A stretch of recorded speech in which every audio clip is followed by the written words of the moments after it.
A 14-story building in Gaza City collapsed after being hit by an Israeli attack during a live broadcast by a local BBC reporter. According to images released by the broadcaster, journalist Adnan Elbursh informed viewers on Wednesday, 12, of the conflict between Israel and the Islamic group Hamas, which has already caused at least 139 deaths on both sides and in the West Bank, while he was interrupted by the sound of explosions. The reporter, positioned on what appears to be the roof of another building, leaves the frame as the cameraman focuses the camera on a cloud of smoke that begins to rise from the base of the building that appears at the bottom of the screen.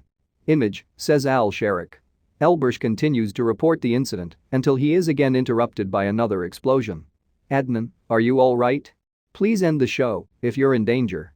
I see the attacks have taken place where you are, intervened the host who ran the show. Moments later, the building is hit again, and part of the side of the building collapses, raising an even larger cloud of dust and smoke. The reporter says there were minor attacks, as signs that it was going to explode soon, until a large explosion finally brought down the 14-story tower. According to the British network, residents of the building and the surrounding area received evacuation alerts around 1.5 hours in advance. The video published by the BBC does not show the collapse itself, but footage taken by witnesses and broadcast by American television ABC News shows the collapse of the building, as well as the scenario of destruction after the attacks. Gaza's death toll rose to 128 on Friday, including 31 children and 20 women, in addition to 950 injured, according to the Palestinian Health Ministry. In Israel, 500 were injured and 8 killed, a soldier and 7 civilians, including 2 children and an Indian worker, officials said. The tally does not include the 11 Palestinians who died in clashes against Israeli forces in the West Bank on Friday, after several protests against Israel erupted in the region. The new phase of hostilities was sparked by clashes between Palestinians and Israeli security forces at the Al-Aqsa Mosque in Jerusalem. The city, sacred to Jews, Palestinians, Christians, and Muslims, has been in a state of tension since the start of Ramadan, the most important month for Islam.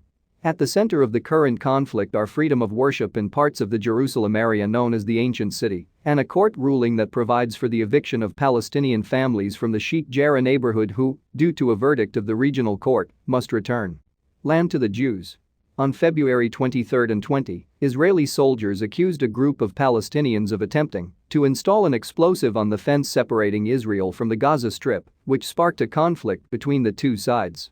In response, the radical Islamic Jihad group fired around 100 rockets at southern Israel in 48 hours, which responded with shelling that left 4 Palestinians injured. May 3-6, 19 after 2 Israeli soldiers near the border were wounded by gunfire from Gaza. Israel launched an attack on Hamas targets in the area. In response, 690 rockets from Gaza were fired at Israel, 240 of which were intercepted by the air defense system. The clash ended with 25 dead on the Palestinian side, including 2 pregnant women and 2 children, and 4 on the Israeli side.